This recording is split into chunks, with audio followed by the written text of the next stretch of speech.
Hi, everyone. My name is Christopher Bruce. I'm a divorce and family law attorney in Palm Beach County, Florida. My firm, the Bruce Law Firm, helps clients really at this point all across the state. And today I have the pleasure of being joined by Noel Neu. He is a licensed mental health counselor. His office is in Lake Park, but really his practice is kind of like mine, but more global in reach. He pretty much helps people both as a licensed therapist and a conscious awareness coach, here personally, face-to-face in Palm Beach County, Florida, in the North Palm Beach area, but also statewide, and as we were talking before, worldwide. And what Noel and I are going to be talking about today is something that I think is passionate to both of us and a real issue with our clients, and that's how to deal with narcissists, how to deal with the chaos that they can create, and how to best manage it. Really whether, you might be a client of mine to where you're going through the divorce process, or a client of Noel's to where you're trying to, explore every possibility to try to make the relationship better and something that you're happy with. Noel, thanks for joining us today, and maybe just talk a little bit about who you are and your background, and we'll get into this. Oh, I appreciate it, Chris. I'm really grateful to be here. I've been in private practice for 13 and a half years, almost 14 years, in the field for over 20, so I've got 20 years experience. Basically over the years, I've worked with all kinds of people, but one of the similar effects that I've had is people that are affected by narcissistic behaviors, either happening from their parents, their families, their kids, adult children, or significant others. And here's the good news: I'm personally affected by that myself. So now I've got almost 50 years experience working with that kind of personality. So yeah. I guess just, from your view, maybe where we could start with this is having you tell everyone, from your clinical experience, what is a narcissist? Because I think in the past day, just between network news and I think even a Marvel movie, I saw 3 or 4 references to narcissists, and I think even me, before I understood this more, I didn't really even know what it was. So what's a narcissist? What are we talking about here? Yeah, I'm glad you brought up Marvel, because the character that does that is Tony Stark, Iron Man. Yeah, that was the one. It was Iron Man. I think Iron Man 1 or 2. That's right, Robert Downey Jr. And yeah. Right, he actually does play it. Now the interesting thing is, he is playing the character of a narcissist, but with a heart. And so, So to me, a narcissist is just like anything else. It's got a spectrum. You know what I mean? So there's a spectrum of the intensity of how much the person is really self-absorbed. So that's really the characteristics of a narcissistic personality, is somebody that not only they just self-absorbed, talking about themselves, but it's also everything that goes in their lives is about them. So like I said, so they might even be less on the spectrum, just narcissistic, where they still are able to interact with other people and care about them, but it's still how it's impacting them. And then all the way on the deepest part of the spectrum is like they don't really care about anybody, you know what I mean? And they just care about themselves. And that almost borderlines to sociopath. But the big difference I want to state between a sociopath and a narcissist: a sociopath has no concept of right or wrong, doesn't matter. They don't care anymore about right or wrong, no sense of guilt. The narcissist will still feel like that, even on the highest end. They will still feel a sense of guilt, but it just will be pointed, it's not my fault. So the narcissist will say, it's not my fault. If anything happens that I did, it's not my fault. You did this, you did that.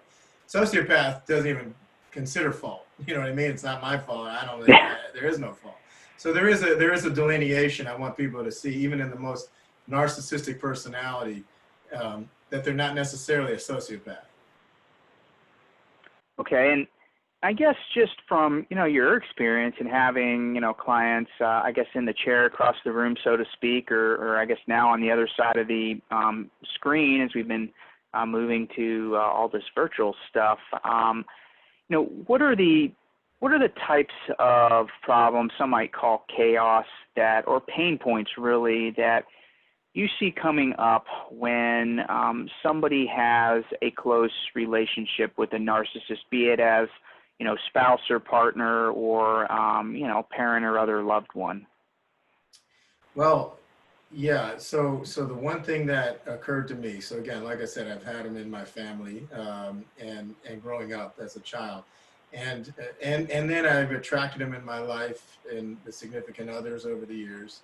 And the one thing that I realized that was I was experiencing was um, that a narcissist doesn't say, I care about you as a human being, your wants and needs and who you are. They say, and they intimate, I care about what you mean to me. So when you're on the other end of that, that still feels like love or care or concern. Yeah. But there's a hook to it. You know what I mean? It's not, I just care about you. I care about what you mean to me. So if you mean good to me, I care about you like it was everything. But if you are being bad to me or not good to me or not giving me what I need or want, I don't care about you at all, because you don't care about me, so I don't care about you. And that little hook on the other end of that creates a codependency, or some need to like always make sure that person's okay. You know what I mean? And that's what that person on the other end of Yeah. the relationship will tend to do. Make sure he or she's okay. Make sure they're always okay, so that they can feel like they're loved. Gotcha. And you and I were talking about this concept a little bit before I pressed the record button here, but I think, with both of us and what we do, you as a therapist and coach, and myself as a divorce lawyer, we can help clients through what we've learned, but to a certain degree. Maybe I say this because I happen to like boats when I'm not wearing this tie and sitting in front of these screens, but if somebody's in the water, you throw them a life raft.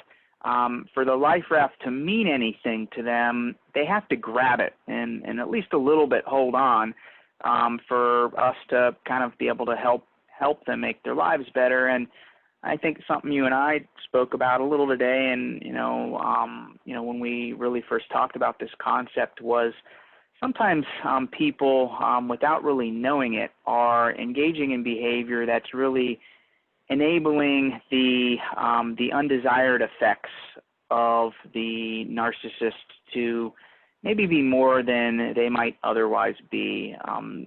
So I'm just kind of curious, from your experience and dealing with this, from the more of the psychology side of everything than I see it.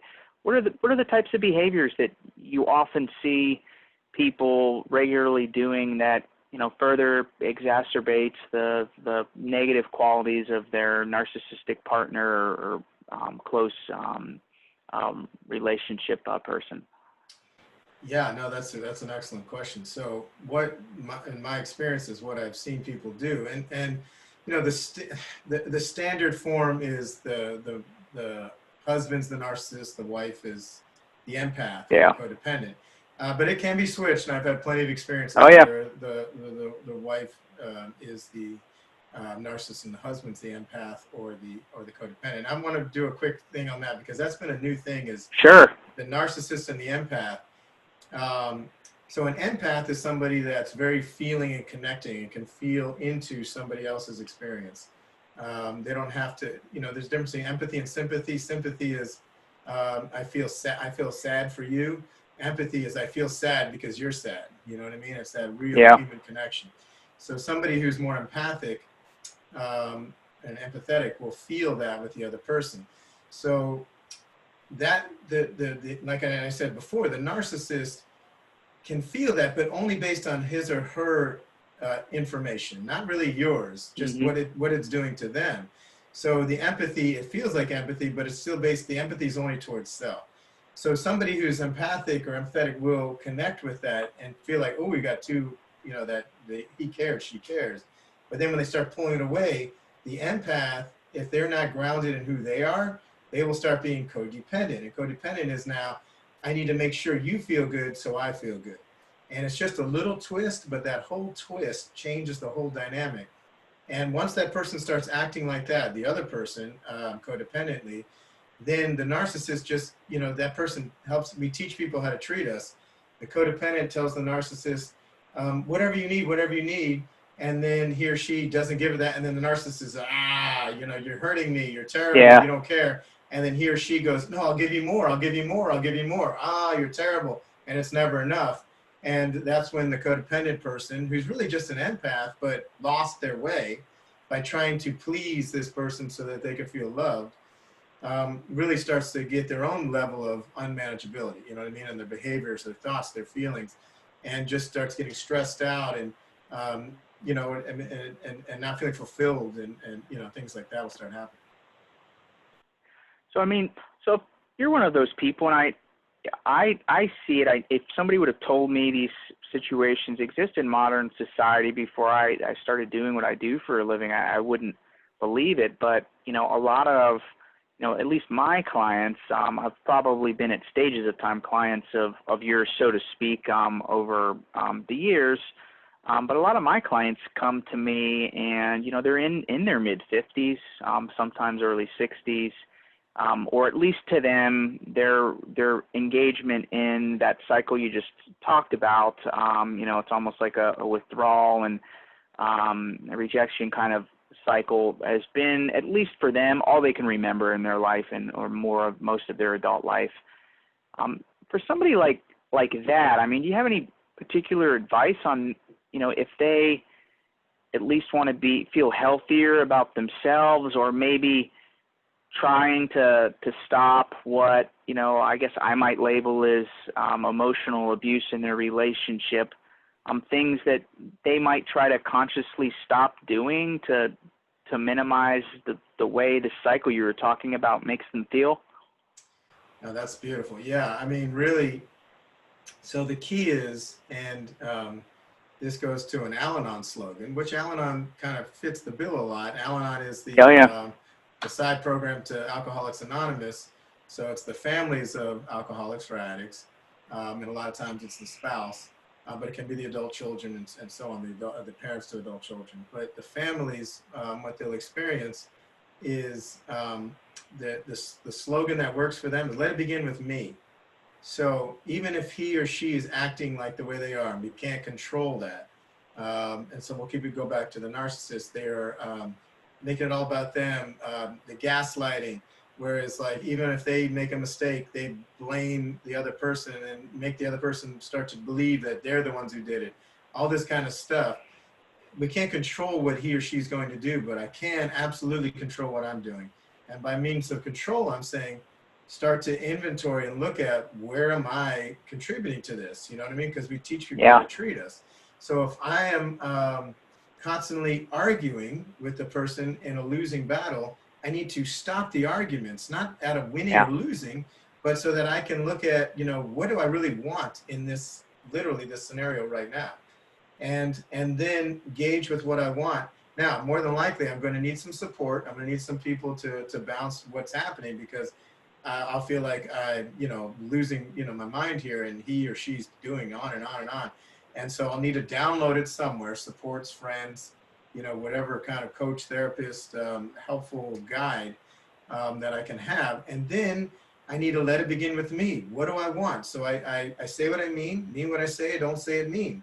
So, it gets to the point of what I need in that scenario. So if it's an argument about, I told you I don't like you to do this anymore, meaning coming from the narcissist, and you would say, well, I didn't mean to do that. Well, you better nope, I didn't mean to, and I didn't do it, and that's all we're saying. It's cutting it short. What'll happen is that that personality will not like that, because it's very familiar to where it is. So if they don't get more boisterous, they'll start acting like a little boy or a little girl and start getting sad. Now, the empath or the codependent person doesn't like that. So, and the person knows that, so they'll start trying to take care. And if I'm taking care of them when they're acting sad, I'm going to get bit back. So I have to hold my boundaries, state my boundaries, let it go, have empathy, but not try to take care of his or her feelings, the narcissist's feelings. Once I engage in trying to take care of their feelings, I lose me. And then they just grab that, and then now I'm in that spiral. Um, I think that's, to me, I mean, just in how I tell my clients to deal with something, usually in the context of a divorce, that's great advice. And I mean, I think it's such a unique situation when you have a relationship with somebody that might be on this, it's like the rainbow from hell, but kind of like a spectrum. I mean, there are people that have mild qualities of this, and people who have more exacerbated qualities that are maybe just really on that sociopathic boundary. But I think what you're saying probably makes a lot of sense, because I think people can have a relationship that meets their needs with somebody who's somewhere on the spectrum, especially the lower end. And I guess I'm curious, and maybe it's not a whole lot you'd have to add to the last answer, but if somebody is at the point of where they determine what's best for them and themselves, their sense of self is to end a relationship with somebody who is, on this narcissistic type spectrum, maybe in the context of a divorce, or maybe it's just an abusive, family member, really. Do you have any particular advice with them and how they deal with that? I know I always tell people, look, unless there's children, which makes it hard, and family court, just got to stop communications and really find another way. I guess that empath boundary is the tricky balance, because they derive their sense of self from how others feel, but you pretty much got to cut them off or the cycle's never going to end. But you're a therapist, I'm a lawyer. How do you see it? No, that's beautiful, Chris. I mean, yeah, no. What they do, once a narcissist is now engaged in battle, and unfortunately a lot of divorces are in that context, especially with a narcissist, that's now battle. If you're not with me, you're against me. You're now the enemy. And as a matter of fact, you can be the worst enemy I've ever had. And the reason why they do that is because you've hurt me so bad. And so once they're in that, engaged in that, you've hurt me, I have full right to destroy you and destroy you harder. And so on the other end of that, usually the person's like, oh my God, I can't believe he's doing this. I can't believe she's doing that. Well, believe it, because they are so wounded. You've hit their narcissistic wound. You're either with me or against me. If you're against me and I love you, and again, I put in quotes because true love is, I love you unconditionally. I love just everything about you. Narcissistic love is, I love you because of what you do for me or what you mean to me. And so if you're not doing anything for me and you don't mean anything to me, I do not love you. I hate you. And so that's where they come from. So yeah, they're going to come from it. Obviously, if they're on the major level, they're going to come to that without any, just strict avarice. They're just going to be attacking. If they're on the middle or the minor, they might, be a little bit more understanding, but they're still going to be like, I hate your guts. So that's a lose-lose, as you know, Chris, and we've talked a little bit about that. Yeah. That's your firm's not looking to be like, let's, make $3 billion, because it's terrible to lose-lose. There Exactly. is value in helping people to consciously uncouple, you know what I mean? Especially there's children, because they're both still the parents of their kids. But so that person's going to come from a state, the narcissist is going to come from a state of like, now we're in battle, you've damaged me, I'm going to damage you more than you've damaged me. So the empath is going to be like, I don't want to do that. I don't want to, I'm sorry that you feel I damaged you. You've been damaging me, because the result is more likely she or he's been getting abused, verbally or mentally or emotionally, if nothing else. And so I don't want that. I just want to end. But now you can't just try to squirrely away, because then they get, more, I'm going to get you. If you try to fire back, they love it, because now they're the victim. How dare she or he, you know what I mean? So it's stand your ground of who you are, what you need, what you want, and find that support network that tells you, this is the right time for you to end this relationship. You tried everything, and it's only pain now. There's only pain and suffering, and life's too short to go through that. Especially if you have kids, because you want to teach your kids how to, hold themselves, hold their own. And so you will need to, again, I use this term, and I didn't make this up, but I love it. And it comes from codependent recovery. Say what you Yeah. mean what you say, don't say it mean. That third part is missed a lot of time. If I say what I mean what I say. I have integrity, and there's nothing you can hold against me. I mean, you can try to, but I'm not hiding from it. And if I don't say it mean, you still, that person might take offense, and a narcissist generally will because it's against them. Yeah. But I don't have any guilt. Remember, the codependent empath feels bad, feels guilty. Once my guilt is awash, and I don't feel guilty because I'm not trying to hurt him or her, I'm not trying to destroy them or her, I'm not trying to take anything from them. I'm actually trying to, that's the best way I can give love at this point, is to Yeah. hold my boundary, set my boundary. Then whatever they do, it's like a whirling dervish. They'll keep doing that. And eventually, if there's no energy to feed it, both negative or positive, both running away or fighting, then they'll just slow it down. They'll find somewhere else to go with it. It's just a natural human, way to deal with it. It'll take a while because that's on their radar night and day. How do I get back at this person? But the other Oh, person, yeah. if they don't engage in that the best they can, they need a place where they can download because it hurts and it's sad and they're angry. Codependent, an empath can be very angry too. It hurts. Whenever they say, "Can you believe what he or she did?" Yes, I say yes, 100%. I believe it. You need to believe Oh, it, yeah. and now you need to release that so you stand for what you need to stand for, get what you need, let go of the rest, and then move forward. And don't add to the storm. And eventually, it will.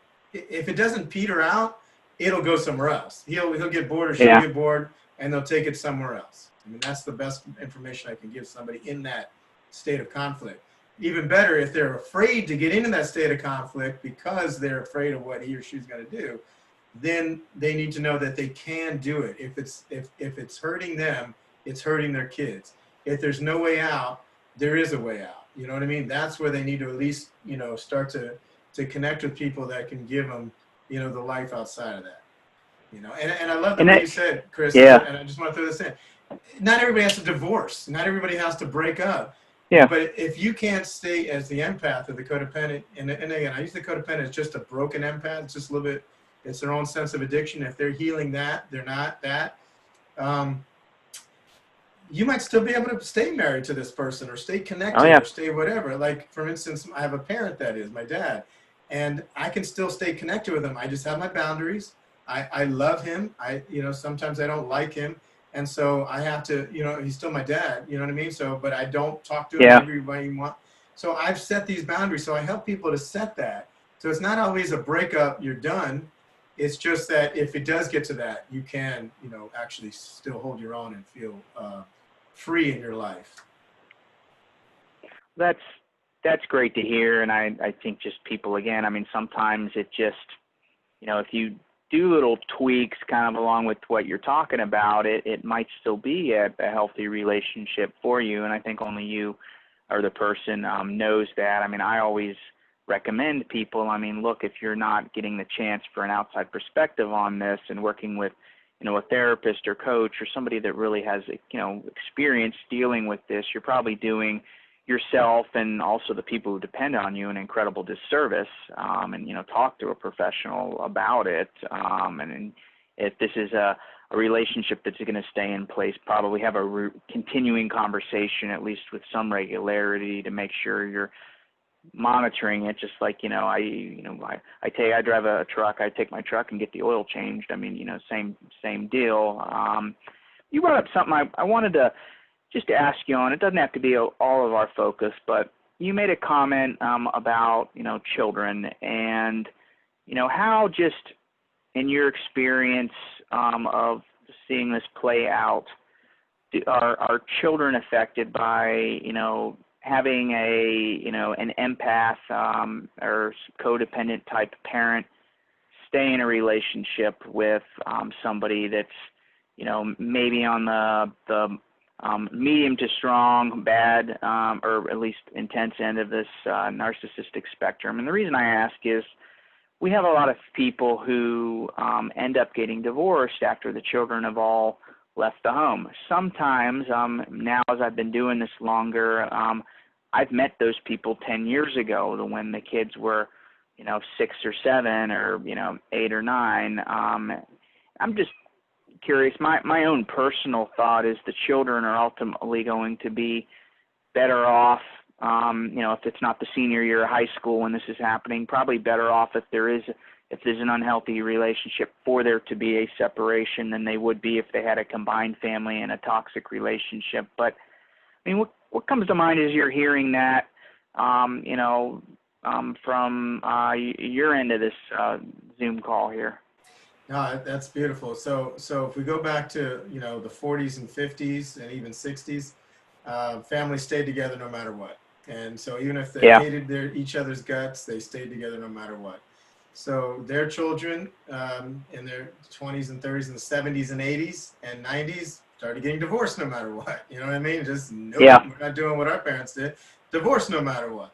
And so now into the 2000s, 2010s, now we're in the 2020s, there's much more consciousness and awareness about you don't stay together no matter what, you don't get divorced no matter what. You know what I mean? There's really needs to be an awareness, a consciousness, and that's why I like the term uncoupling, if that's what needs to happen, rather than, this trauma, and especially with children, of splitting the family. So it's going to be a trauma, but yet it's also a trauma if you stay together and you just are, because they'll see that. So the child of the narcissist and the empath codependent that stay together, that aren't working on it, that aren't doing anything to shift, the child, more than likely, now, children are very resilient, but if they don't have any direction or anything like that, more than likely they'll become one of two ways. Either they'll become their own narcissist, based on their own experiences and their own traumas, that they're not getting their needs met. By the way, every narcissist, they're not born that way. It was they didn't have their needs met, at a young age. And so they actually had a very strong personality that created this thing to try to get them, but they stay stuck in it. And then with no awareness, and it's very hard to be aware of that. But so the child will either become a narcissist, or they'll become the codependent that marries, or looks for the person that will do that. So by being the person that, and again, very rarely the narcissist goes, and I always tell people, if you're saying like, I'm a narcissist, more than likely you're not one. You know what I mean? I mean, it takes a lot for a true narcissist to say, I'm a narcissist. That's why, going back to your original Tony Stark, the Iron Man, by him saying that, he was narcissistic, but by him saying, yeah, I'm a narcissist, and obviously throughout the movie he had compassion for, you know what I mean? So it's more than likely he's narcissistic, but not a narcissist. So a true narcissist will never say, I'm a narcissist. I mean, they'll be like, what are you talking about? You're crazy. It's not me. So, I mean, so more than likely the other person has to look at like, okay, I'm being codependent. I am not, what am I doing? Let it begin with me. And they start working on themselves. If they're working on themselves and the person isn't a full-blown narcissist, they're more narcissistic, then yes, they can work on it. I call it workable narcissists. They can work on themselves, you know what I mean? And then but something has to change. If it doesn't change, they work on themselves and with each other, then it will need to split. But even that needs to be, that will show the children, I'm doing all that I can for me, for you, for our family. And it really is. And then the child won't just be hooked on black and white, right and wrong. They'll be looking at what is, okay, we'll keep it with mom and dad. Mom really needs to, to end this, but I love dad, and I love dad, but they really are fighting too much. So, I guess, there's a possibility that even though this is so painful, and I'm talking from the child's perspective, and I'm really talking from a teenager at this point, but even a young kid will at least see that it's not working. I need to move forward. And now I've got options as a child, as an adult, and they will. But like I said, it's not so black and white, and it does take two to tango. And but if the individual are working on themselves and then they work on the relationship, whether they decide to uncouple or stay together, the children will benefit. I mean, I literally could say that. I use this word with my clients very rarely, but I say when I use it, I promise. I can promise that the children will benefit if at least one is working on him or herself. If the other is working on him or herself and they work on it together, they will benefit, absolute guarantee. And even if they break up, they will benefit. You know what I mean? So it's not all black and white, right and wrong. It's just, but what I do know is let it begin with me. So with the more that, and like you said, Chris, to have a place to download the, you know what I mean, and get the feedback, whether it's with a coach, a therapist, clergy, you know, just best friends that are giving an objective point of view. I mean, because they're going to be Yeah. subjective. They're going to be subjective, but really want to give, you want the most objective you can get, because you don't want just the sides. You know what I mean? You need that. Like you're supporting me, but you also want an objective look at, like, okay, what am I doing? What do I need to look at so I can, set my boundaries, heal and shift, and that'll be good for me and my children, no matter what happens here. And I think that, what you're talking about in terms of how to deal with, your child in this situation with a narcissistic parent is really the same way you almost have to deal with, friends in common, loved ones, the other people out there. If the narcissistic partner, at the end of a relationship is going out and poisoning, those people a little bit. So, sounds like great advice to me. Maybe just briefly, for the people that do have kids and, think they might be uncoupling or getting divorced. Do you have any, quick tips for, okay, if the other parent is the narcissist and you have children and you have to basically, raise these kids together, and at least in Florida and in most situations, the narcissist is going to see the children, whether it's 2 days a week, half the week, whatever, it's going to happen to some degree. Do you have any advice for parents on the other side of that relationship on how to, deal with, raising children with one of these people? That's beautiful. We could talk an hour on that, I know, but anything that comes to mind, yeah. I'll hit on it as quick as possible. I will say this, though. The children still need both parents, unless that parent, the other parent, is not just a narcissist, but, and I'm going to call it sociopathic, where they're like abusive, like majorly abusive, then no. But if they're just a jerk, you know what I mean? I could use other terms. But if they're just a jerk, the child still needs that parent in their life. So the co-parenting is still important, even though, you know what I mean? It really is important, because that's his or her father, his or her mother. And so, so that's important. Now, what'll happen, though, is, especially if he's a jerk, a narcissist, he or she will start talking about you as the other parents to the children. And I know that that's a big thing that happens. And so back in, 20, 30 years ago, especially even just 10, 15, 20 years ago, it was like, never talk about the other parent, never talk about, and I would get people coming into my office and like, I never say a word about him or her, and they're always talking about me, and they got the kids involved in this. And it's a nightmare. It doesn't feel good. So I would tell you this. I'd be like, why aren't you saying something? Tell your kids the truth. It's not about dogging their parent. It's just giving them the information, especially if the other parent is doing that. Now, again, that needs, that needs a certain level of a gauging of it. You know what I mean? You want to have a valve on that. You don't just be like, oh my God, your father, I can't believe you did this and that, or your mother, and especially if he or she's doing that to your kids about you. So you don't do that. You don't go like, what did he do or she do? It's not that. It's just like, okay, I hear what you're saying. Sounds like your dad or your mom has told you all that, or they're just reporting. Kids are reporting. Well, dad said you never do, and you could say like, it's not true. I appreciate you telling me that. And I will tell you that this is where I'm coming from, and this is none of your business, because it's between me and your father or your mother. But and they ought not be talking to you about it.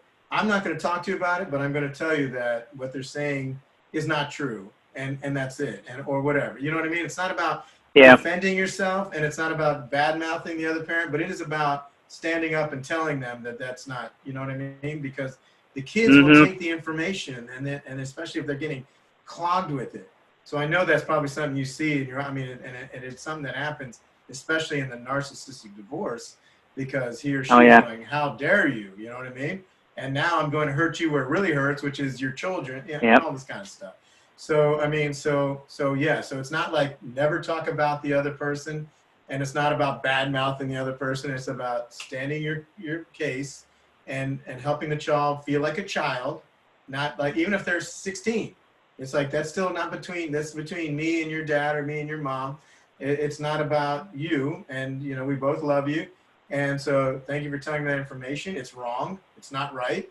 And here's the thing. And then doom, we're done with that conversation. You know what I mean? So again, it's going to come down to boundaries, and healthy boundaries. And it's simple, but not easy.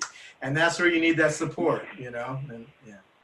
So I guess, you know, for the people that are sitting here and listening to this, and this is, I think, excellent advice just from my experience in dealing with this stuff, and I don't have your credentials, you know, coming at it from the therapy and the psychology angle.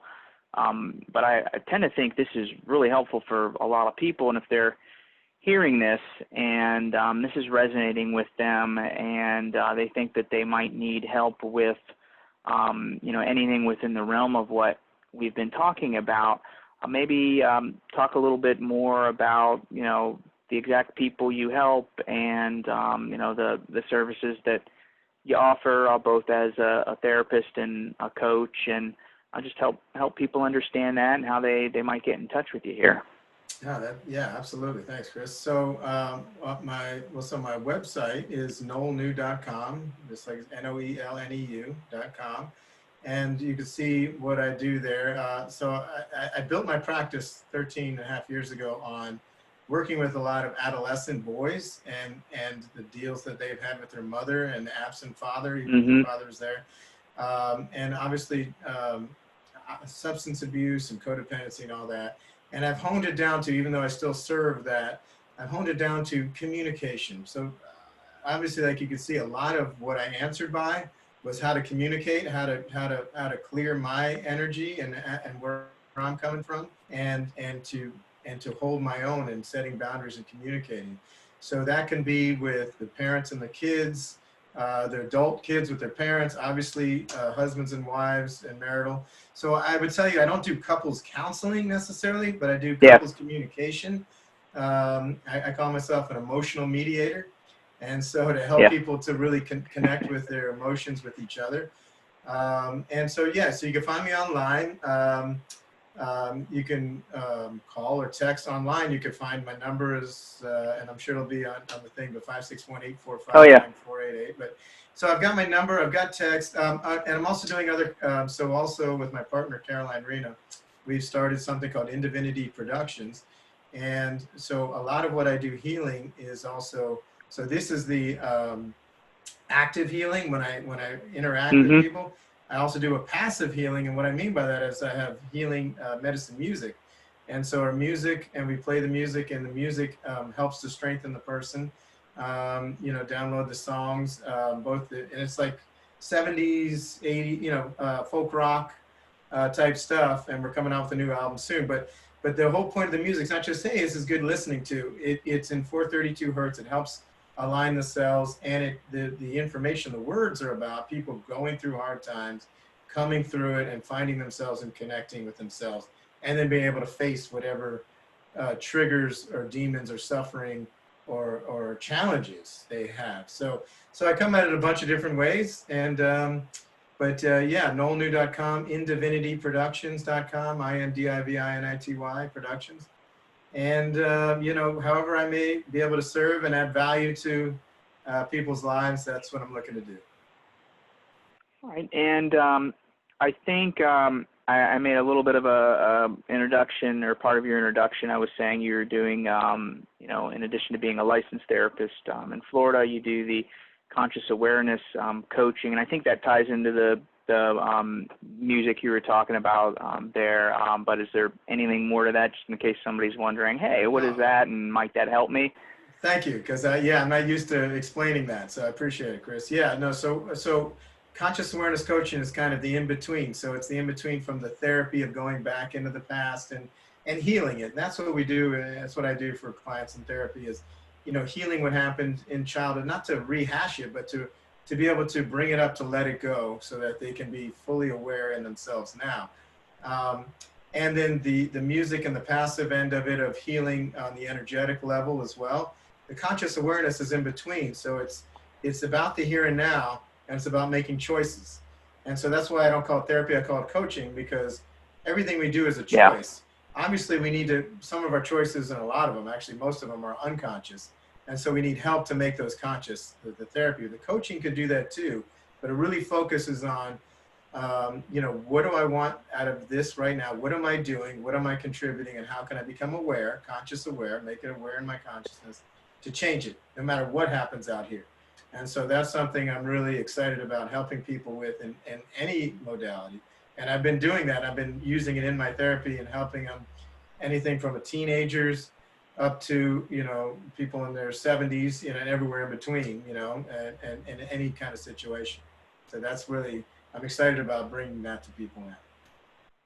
Well, I think that's cool stuff, and it's also pretty useful. I mean, you're helping walk people through making really important decisions, which, I mean, I think just the people I deal with professionally, they have a lot of important decisions to make. But I mean, you just look at everything you do in a day and major decisions in life, and it's a lot of important things there too. And I think that's a great service. And just so I understand it, I know right now, if we were sitting in the same room, we'd have these masks on our face with what's going on with the coronavirus as we're doing this, which hopefully is not the forever state of affairs here in South Florida, but I guess might be for the foreseeable future. But maybe just talk a little bit in terms of, do you work with clients in your office? Is it do you do what some of the therapists do with the basically video coaching or therapy? Just how's that work? Just in case people are wondering, how they can work with you.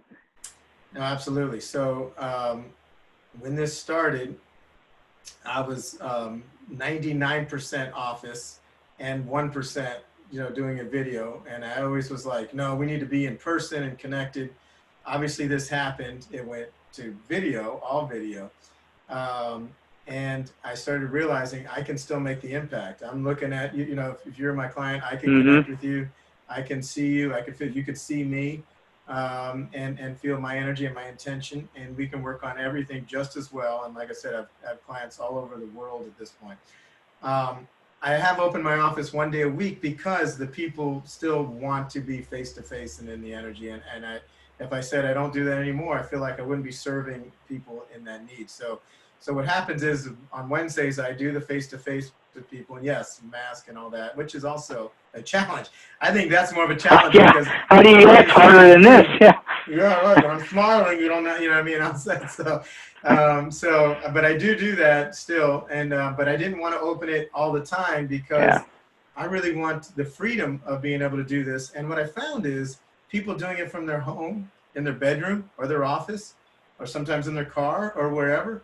It still makes that connection. I mean, my office is set up to be peaceful and connecting, and so people like that. But it's also nice to be where they're at and meet them where they're at. So most of it is still Zoom or FaceTime or, under that confidentiality, and, and I don't record anything. It's all gone, and you know what I mean? And all that. Unless they wanted me to, but I don't look to do that. I just do that. Or one day a week individual. And some people just still want to just do it on the phone, and I'm okay with that too. But so I would say for the foreseeable future, I'm being honest with you, Chris, I don't see myself just going to the office all day, every day anymore, because I feel like I can serve more people. I can fit in clients better doing it like this.